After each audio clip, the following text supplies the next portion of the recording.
Hello，大家好，我是 DB。因为 DeepSeek 官方已经正式支持了 OpenAI 类型的 API，所以也就意味着我们可以把 DeepSeek 官方 API 接入到 Codex 里来使用了。这是一个非常容易的尝试，而且目前来看，DeepSeek V4 Flash 这个模型也有一定的使用场景，所以我们录一个视频来和大家分享一下如何把 DeepSeek 官方 API 接入到 Codex 里来使用。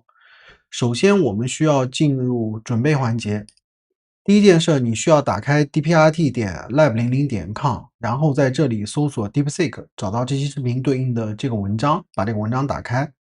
然后还是老规矩，你需要知道的是，这期视频对应的所有内容，你都可以在这个文章里找到。首先，我们先看 B 部分，B 部分是相关的链接。一个是 DeepSeek 开放平台的链接，通过这个链接，你可以新建到 API Key。另外一个是开放平台对应的 API 文本。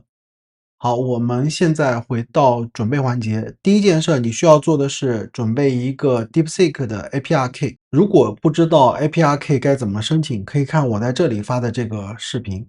我这里是新建了一个视频演示的 Key，所以我在这里是直接给出的。视频结束以后，我会把它删除掉。然后你的 API Key 新建完了以后，一定要保存好，不要给任何人看，不要公开。好，接下来是3个文件，我们一个一个来看。第一个文件是 author.json， 这个文件简单的说就按照这个格式来准备，然后这里换成你的 API Key 和上面是一样的。第二个文件是 config.toml， 这个文件你可能这个文件里会有很多内容，所以我把你需要替换的内容都列出来了。首先第一个是 provider， 这边我用的是 dpworking， 这个和这里是对应的，所以说你的 provider 可以是不同的名字，但是这两个是需要对应上的。说完了，然后这里的 model 是 DeepSeek V4 Flash， 思考模式是 High， 没有问题。然后这里这一行照抄，关于这个 DeepSeek-models.json 这个文件，稍后我们说。然后在这个 provider 下方，这一行照抄，这一行照抄，这一行照抄，这一行要改成和我一样的 DeepSeek API 的URL， 然后这里是你的 DeepSeek 的 key， 所以说你的 key 要在这个地方和这个地方进行修改，同步的。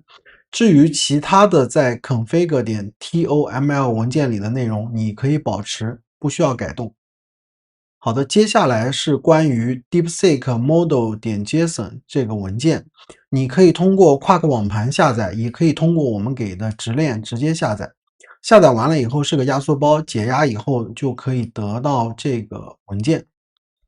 好，现在我们来进入实际操作环节。首先，这里你需要打开的是你用户根目录下的点 codex 文件夹，这就是 codex 的统一配置文件夹，然后一个一个来改。第一个是点开这个 author.json， 在这里面就直接改成这个样子，不用做任何的调整，把 key 换成你的。说完了。第二个是 config.toml， 这里面你一定是有很多内容的，除非你刚开始用，所以你重点要改的是这2行以及这里的5行，但前面这3行如果你正常用的话是一样的，然后这2行照着改，和我们这里的 1.3 是一样的，就是这2个和这里的5个。没有问题。然后最后把你下载到的 DeepSeek-models.json 这个文件放在 codex 文件夹的根目录下，就在这个文件夹的目录下面，放在最底层，不用套任何文件夹。然后在这里会有这么一行，我这里写的不对，我把它改过来，改成这样，这样就可以直接把这个就是 DeepSeek 对应的模型映射进来。到这里为止，所有的设置和准备工作都已经完成了。OK， 接下来我们进入测试阶段。首先，在测试开始之前，你需要知道的一个点是，你的 DeepSeek 账户里需要有余额，所有的 APR 调用是基于预付费的，也就是说你账户里有余额才能完成 APR 的调用。如果不知道该怎么充值的话，可以看我在这里发的这期视频。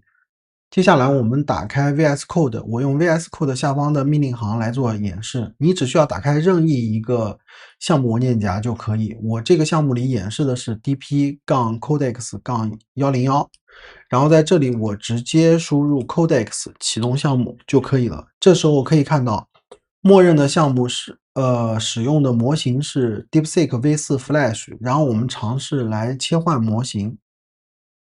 可以看到这里有 Flash 和 Pro 两个模型是可以切换的，正常切换是没有问题的。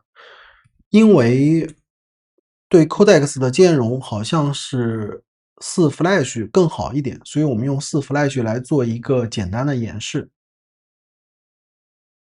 我在这边输入一个内容，收到新任务，正在按照你的要求处理。然后它你完成了，下个任务键。然后它就可以正常的去执行。然后我们之前配的就是提示的 Hawk 也可以正常的工作。如果对这个语音提示的 Hawks 有兴趣的话，可以看我在这里发的这期视频。然后这个请求非常的简单，然后它运行完了以后，大概的费用是多少呢？ 0.02， 这就是一次的费用。为什么我知道呢？因为它需要等个3-5分钟才会刷新那个计费。但是我之前做测试的时候做了相同的内容，所以这个 0.02 就是我之前测试的时候的一个价格。OK， 我们接下来来看一下相同的配置在 Codex APP 中的表现会是什么样子。这边大家可以看到，它显示的 model 是 customer， 然后思考强度是可以调整，但这个调整有没有效我还真不知道。但是直接去使用相同的问题去提问是可以正确的，正在按照你的要求处理，是可以正确的去执行，然后得到结果。你完成了，下个任务键。然后它的模型的调用也都是正确的。所以说在 Codex APP 中就会出现这个模型无法调整的这么一个问题，并且显示也只是显示成 Customer 自定义。OK， 我们来做一个比较简单的总结。首先，这是一次非常好的测试，为什么呢？因为它把整个 Codex 使用的门槛拉得很低，对不对？然后它对未来可能会有一个很好的兼容性，因为未来我们可以用这种方式来接入更多的模型，也欢迎大家来用这种方式来初步的尝试一下 Codex， 我觉得是一个很好的体验。好的，这就是这一期如何把 DeepSeek V4 Flash 模型通过官方兼容的方式接入到 Codex 中的全部内容。如果这期视频对你有帮助，请帮忙点赞和转发。如果你有相同的经验想要分享或者遇到相关问题，欢迎留言。我是 TP，谢谢。